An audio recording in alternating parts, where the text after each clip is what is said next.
What if the man who started it all lived to see it end? What if Tony Stark didn't snap his fingers to dust, but to dawn? Imagine a world where genius didn't die for salvation, where the arc reactor didn't burn out, but burned brighter. A world where the Man of Iron wasn't just a hero's end, but humanity's beginning. This isn't the story you know. This isn't sacrifice before victory. This is victory, with the architect still standing. This is Tony's tomorrow. Let's build the world that could have been. It started with a choice, but this time it wasn't Tony's alone. The battlefield stretched endlessly. Smoke, ash, and the weight of universes hanging in the balance. Thanos knelt before the assembled might of Earth's mightiest heroes, the Infinity Stones glowing like trapped stars across Tony's makeshift gauntlet. But this time, he wasn't alone. Friday, run the math. All scenarios. Tony whispered. His voice barely audible above the chaos came the familiar voice, calm despite the apocalypse. Boss, probability of survival if you perform the snap, 0.00001%. Probability of success, 100%. Tony's breath caught. The same numbers, the same impossible choice. But then Strange stepped forward, his hands weaving patterns in the air, and said the words that changed everything. There's another way.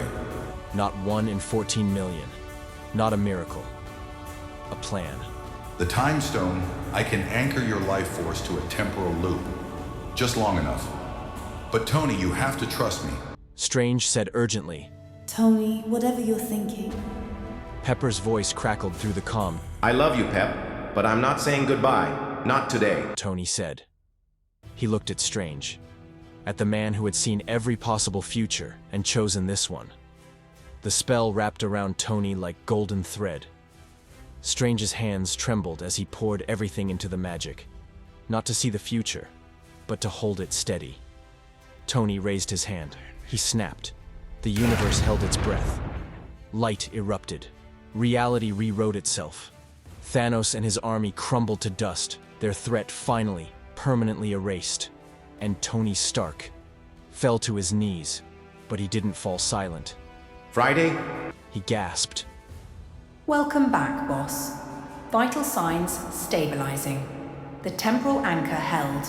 He looked up to see Pepper running toward him, tears streaming down her face. Steve and Natasha close behind. Thor, his eyes wide with something between disbelief and joy. For the first time in years, Tony Stark smiled without the weight of the world on his shoulders. Well, that was fun. Let's never do it again. He said, voice hoarse, but alive. The world after was different. Not just because the threat was gone, but because the man who'd started it all was still there to see what came next. Stark Tower, now the Avengers Tower, became more than a headquarters. It became a symbol, not of what heroes could sacrifice, but of what they could build. Tony threw himself into reconstruction with the same obsession he'd once reserved for weapons. But this time, the target wasn't destruction. It was tomorrow. Friday, pull up the Reconstruction Initiative files.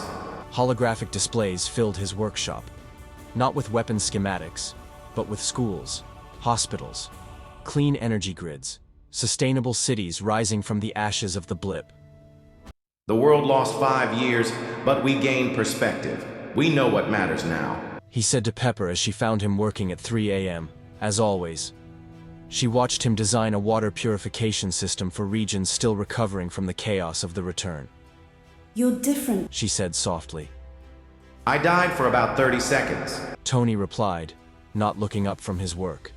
Tends to change a man's priorities. He turned to her, and for the first time in years, his eyes weren't haunted by the weight of inevitable doom. But Tony being Tony, hope came with complications. The Sokovia Accords were shredded within months of his survival. Not through legal battles or political maneuvering, but through sheer, relentless innovation. You want accountability? Here's accountability. Tony announced at the UN Assembly, his holographic form addressing world leaders simultaneously in dozens of languages. The Transparency Protocol launched globally. Every Avengers mission, every decision, every action streamed live to the world through unhackable quantum networks. No more secrets, no more shadows. The age of heroes watching from the dark is over. We work in the light now, or we don't work at all, Tony declared. Stark, this is madness. Secretary Ross sputtered from the audience. No. Madness was thinking we could save the world without trusting it first. Tony interrupted. The world watched. And slowly, impossibly, the world began to trust back. Steve Rogers found Tony in the workshop 6 months later, staring at a holographic projection of global temperature readings. Guilt? Steve asked. Responsibility. There's a difference. Tony corrected. Steve moved closer. The hologram showed green spreading across previously barren regions, ocean temperatures stabilizing, atmospheric readings improving. You know this isn't your fault, right? Tony finally turned, a sad smile playing at his lips. I know it's not my fault, Cap, but it is my chance. He gestured to the displays around them. Dozens of projects, all focused on healing rather than fighting. For 30 years I built weapons. For 10 years I built defenses. For the first time in my life, I get to build a future. Morgan Stark grew up in a world where her father didn't die to save it, but lived to improve it. Daddy, are you still a superhero? She asked one evening as Tony tucked her into bed. Tony considered the question seriously. I think I'm something better, sweetheart. I'm an engineer. What's the difference? Heroes save the day. Engineers make sure the day doesn't need saving in the first place. She thought about this for a moment. Will you teach me? Tony's smile could have powered the arc reactor. Already am, kiddo. Already am. Not everyone was happy with Tony's new world. The Mandarin, the real one this time, emerged from the shadows, furious that his carefully laid plans for chaos had been disrupted by Tony's survival. You were supposed to die, Stark. Your martyrdom was meant to inspire division. Without your sacrifice, the world grows complacent. He hissed through intercepted communications. Tony's response was broadcast globally. See, that's where you're wrong. My death would have inspired people for maybe a decade. My life? That's got potential for centuries. The 10 rings struck at infrastructure across 6 continents simultaneously. Not to kill, but to prove that the world's newfound peace was fragile. But they hadn't counted on Tony's real legacy. He'd taught the world to think like him. Within hours, the attacks were countered not by the Avengers alone, but by a global network of Stark-trained engineers, scientists, and technicians. Every city had become a node in a vast defensive grid. You wanted to test our resolve? Tony's voice echoed from 1,000 speakers as he coordinated the response from the tower. Here's your answer. We're not just protected by heroes anymore. We're protected by each other. The Mandarin's rings were powerful, but they were 10 weapons against 7 billion minds. The math wasn't even close. Dr. Doom emerged from Latveria with a different challenge. Not violence, but intellectual rivalry.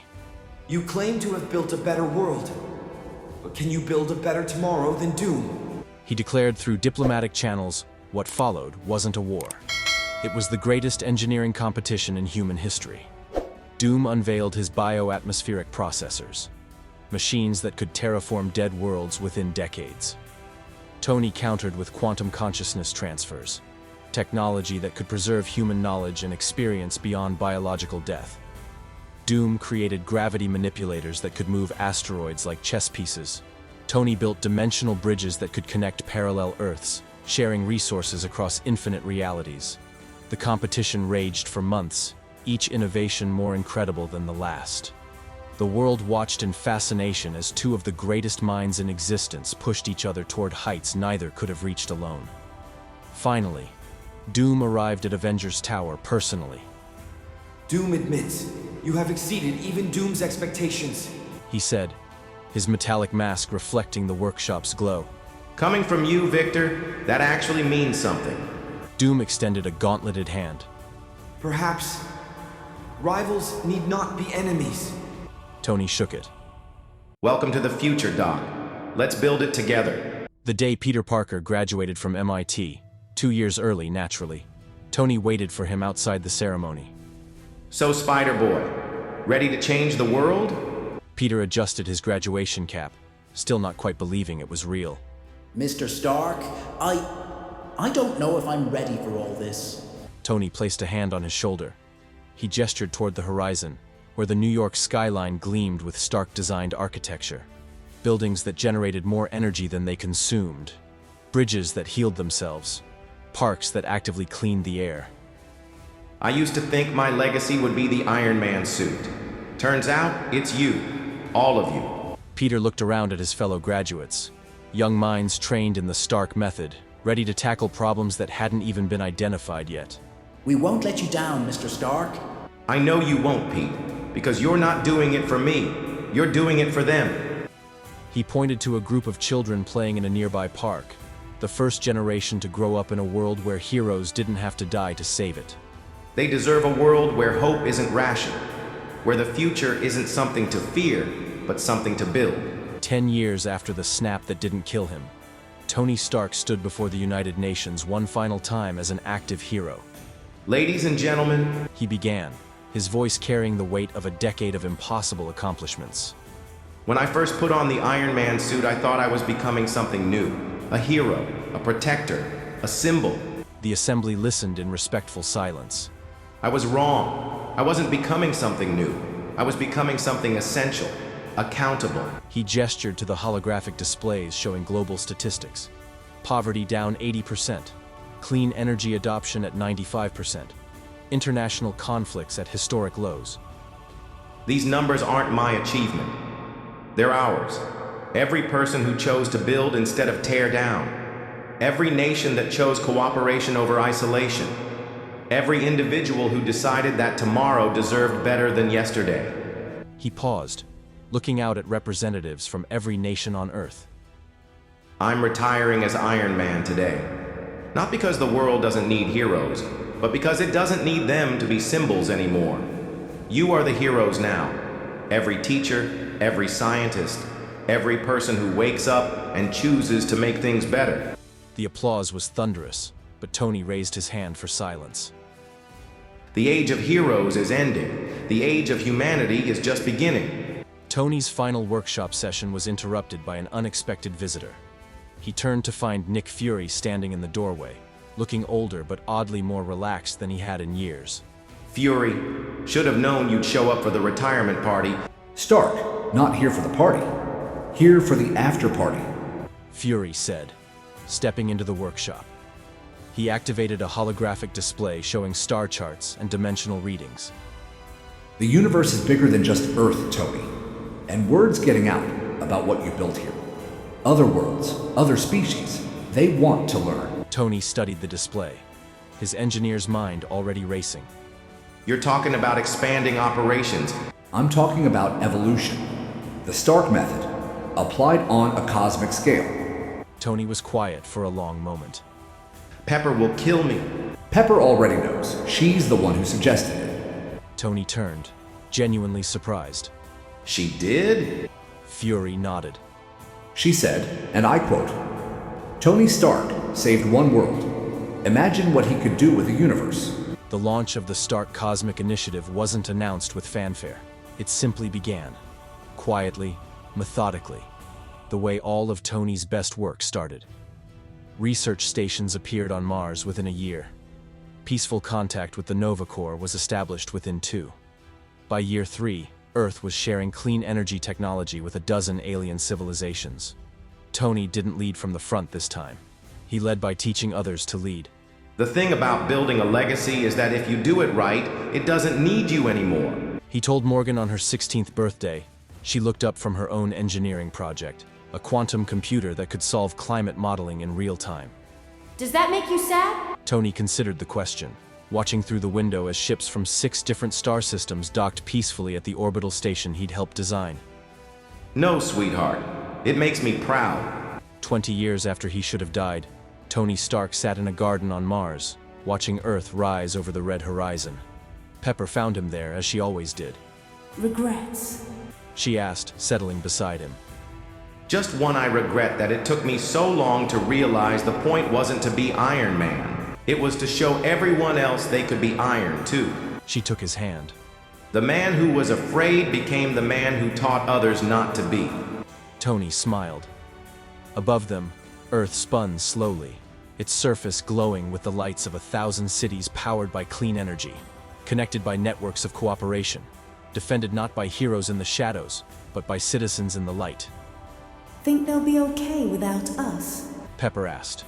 They were never supposed to need us in the first place. We were just training wheels. Tony replied. A shooting star crossed the Martian sky. Probably another ship carrying knowledge between worlds. Another small victory in the endless project of making tomorrow better than today. Friday, how's the project coming? The Infinity Education Initiative is now active on 400 worlds, boss. Poverty is down 90% across participating systems. Interspecies conflict is at an all-time low. Good. That's good. Tony nodded, satisfied. He leaned back, truly relaxed for perhaps the first time in his life. You know what the best part is, Pep? We get to see how it ends. But endings, Tony learned, were just new beginnings in disguise. The call came on a Tuesday, not through official channels or emergency protocols, but through Morgan, now 25 and leading her own engineering consortium on Europa. Dad, we've got a problem, a big one. Her voice crackled through the quantum communicator, tense with excitement and fear. Tony straightened in his chair. Even after decades of peace, that tone still triggered every protective instinct he'd ever developed. Define big, kiddo. Galactus big. The name hit him like a repulsor blast to the chest. In all his years of cosmic expansion, all his diplomatic missions and technological exchanges, this was the one threat that had remained theoretical. The world devourer. The planet killer that even the most advanced civilizations spoke of only in whispers. Friday, confirm the readings. Confirmed, boss. Energy signature consistent with theoretical models of Galactus approaching the Andromeda Galaxy. Estimated arrival at our local group. 18 months. Tony's mind raced. 18 months to prepare for a threat that consumed entire star systems for breakfast. Well, retirement was getting boring anyway, he said, standing slowly. The Cosmic Council convened for the first time in Tony's orbital laboratory above Mars. Representatives from 47 different species, unified by a common threat and a shared respect for the human engineer who had taught them that cooperation was stronger than conquest. The Devourer comes? Intoned Ambassador Callan of the Kree Empire, his blue skin pale with worry. Our worlds will be consumed, our fleets will be dust. Added General Korath of the Nova Corps. Our civilizations will be memory, whispered the Skrull delegate. Tony stood at the center of the circular chamber, surrounded by beings who had once been enemies, but now looked to him for hope. You're all thinking too small. You're thinking about fighting Galactus, about stopping him, about surviving him, he said quietly. The chamber fell silent. Tony activated the holographic display, showing not battle plans or weapon schematics, but something far more radical. I'm thinking about feeding him. The chamber erupted in confused murmurs. Galactus doesn't destroy because he's evil. He destroys because he's hungry. He's a cosmic force of nature, like entropy or gravity. You don't fight entropy, you work with it. The Shi'ar representative, a being of crystalline thought, pulsed with understanding. You propose sustenance without destruction? I propose evolution. Galactus feeds on planetary energy. But what if we could synthesize that energy, concentrate it, give him what he needs without the genocide? Tony replied. The silence stretched until Ambassador Callan spoke. It's impossible. The energy requirements are low. Are manageable if we work together. Every world contributes a fraction of their power grid. Every species shares their unique energy manipulation techniques. We build not a weapon, but a feast. He gestured to the hologram, which now showed a massive space station, larger than moons, more complex than anything ever conceived. Construction began within weeks. Not just ships and resources, but entire civilizations retooling their industries for a single purpose. The project unified the galaxy in a way that no war ever could, because for the first time, they were building toward hope instead of away from fear. Tony found himself in his element, coordinating efforts across light years, solving problems that existed at the intersection of science and impossibility. Friday's voice followed him through the construction site floating in deep space. The Asgardian delegation is reporting issues with the quantum energy matrices. What kind of issues? The kind where they explode. Tony sighed, grabbing his latest suit, Mark 95, designed specifically for cosmic engineering rather than combat. Tell Thor I'll be right there. And Friday, put together a list of every species that has experience with cosmic energy manipulation. We're going to need all the help we can get. As he flew toward the Asgardian section of the station, Tony couldn't help but marvel at what they'd built. Species that had been at war for millennia now worked side by side. Technologies that had been jealously guarded secrets were shared freely. The galaxy had become what Earth had become. Not perfect, but trying. Peter's voice came through the comm as he web-swung between construction platforms. Now 35 and leading his own team of cosmic engineers, he'd become everything Tony had hoped and more. The final assembly was a sight that defied description. The sustainer station stretched across space like a metallic flower, its petals made of energy collectors and quantum processors, its core a fusion reactor that could power entire star systems. But it wasn't finished. Not even close. Tony stared at the readings, his mind calculating and recalculating. 60% efficiency meant the station would provide Galactus with barely half the energy he needed. A hungry cosmic entity was somehow worse than a well-fed one. There's another option, he said slowly. The voice came from behind him. Pepper, now graying but still beautiful, still the only person who could read his thoughts before he spoke them. I know that look. It's the same look you had when you picked up the Infinity Stones. You're thinking about sacrifice again. Tony turned to face her, and for a moment, the weight of decades showed in his eyes. The arc reactor in my chest isn't just keeping me alive anymore. It's been evolving, adapting to all the cosmic energy I've been exposed to. Friday ran the calculations. I must advise against... Friday's voice was unusually hesitant. Just tell them, Friday. Mr. Stark's arc reactor now contains approximately 10.7% of the energy signature required to complete the sustainer station's function, if he were to integrate directly with the station's core. It would work. Galactus gets fed. The galaxy survives. Everyone wins. Except you.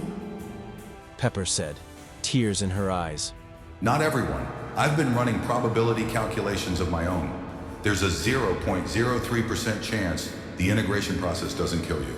Strange stepped forward, his cape billowing despite the lack of atmosphere.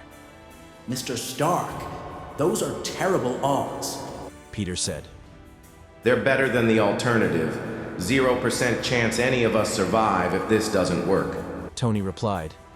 The debate raged for hours.